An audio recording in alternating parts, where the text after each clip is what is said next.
학점은행제에 강의 듣는 교육원 선정할 때 성급하게 시작했다가 후회하시는 분들이 꽤 많더라고요. 저 같은 경우는 처음에 시작할 때 3가지만 고려했었거든요. 그걸 알려드릴게요. 갈게요!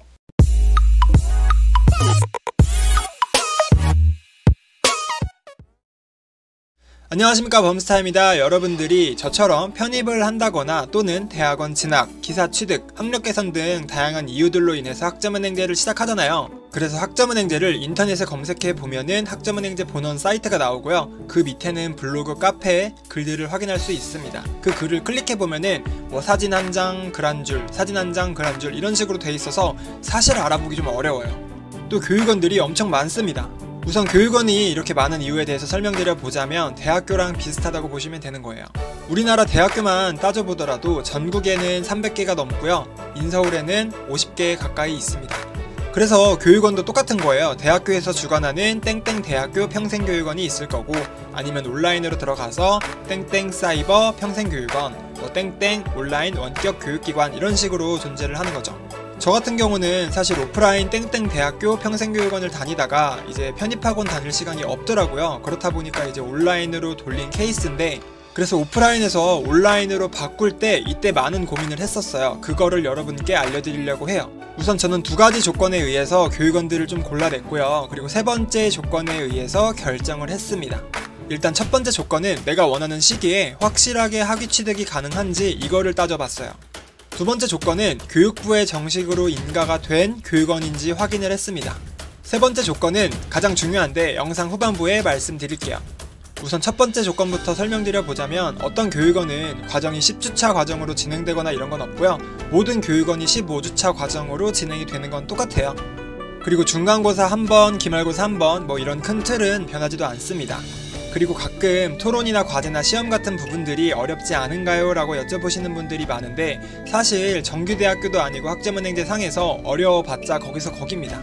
그런데 다만 교육원끼리의 차이점 중 가장 큰 게 뭐냐면 개강반의 개강 일자거든요.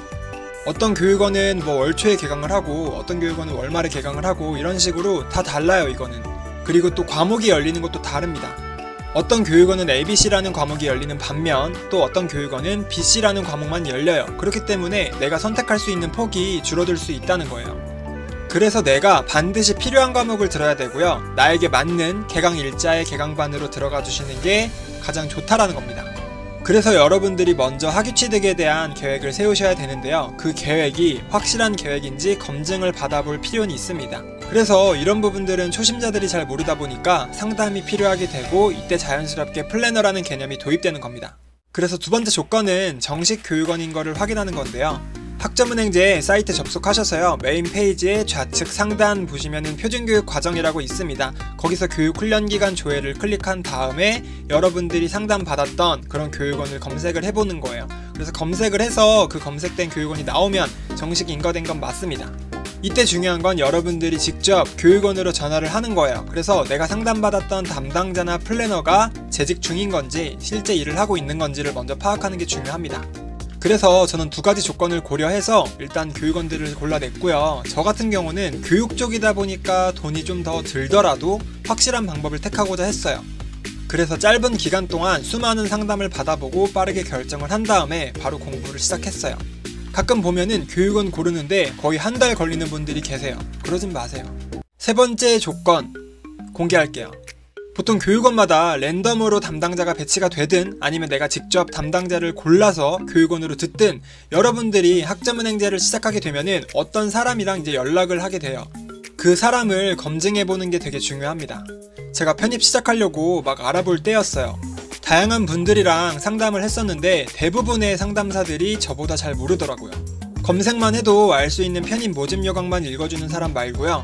내가 목표로 하는 대학교들을 말씀드렸을 때 그 대학교마다의 특징을 잘 설명해 줄 수 있는 그런 사람들을 찾기 시작했던 거죠. 그래서 결국 효율적인 방법을 제시할 수 있으며 그런 부분들로 인해서 전문성을 체크했던 것 같아요. 그래서 전문성이 검증되었다면 그 사람이 나랑 잘 맞는지 이것도 한번 따져봤으면 좋겠습니다. 그래도 과정이 짧게는 4개월, 뭐 길게는 1년도 넘어가는 과정이라서 은근히 중요합니다. 대부분의 사람들은 전화만 하더라도 감이 옵니다. 근데 전화를 해봤는데 감이 안 온다 라고 했을 땐 교육원으로 직접 내방을 해서 방문 상담을 받아보시길 적극 추천드립니다. 다양하게 상담받아보기 귀찮고 방문하기 귀찮아서 덜컥 결정했다가 여러분들이 후회하시면서 교육원을 바꾸네 마네 하는 거예요.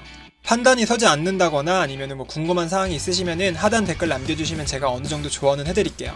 이렇게 해서 학점은행제를 시작할 때 어떤 교육원을 선정해야 후회가 남지 않을까에 대한 영상이었고요. 여러분들이 해당 영상을 통해서 조금 더 나은 환경에서 학습을 했으면 좋겠습니다. 단기간에 상담 받아보시고요. 어서 시작했으면 좋겠어요. 여러분들 자격증 공부 있죠? 독학사 공부도 있죠? 또 추가적으로 편입준비생들은 편입 공부도 해야 됩니다. 구독과 좋아요도 한 번씩 부탁드리겠습니다. 지금까지 범스타였습니다. 감사합니다.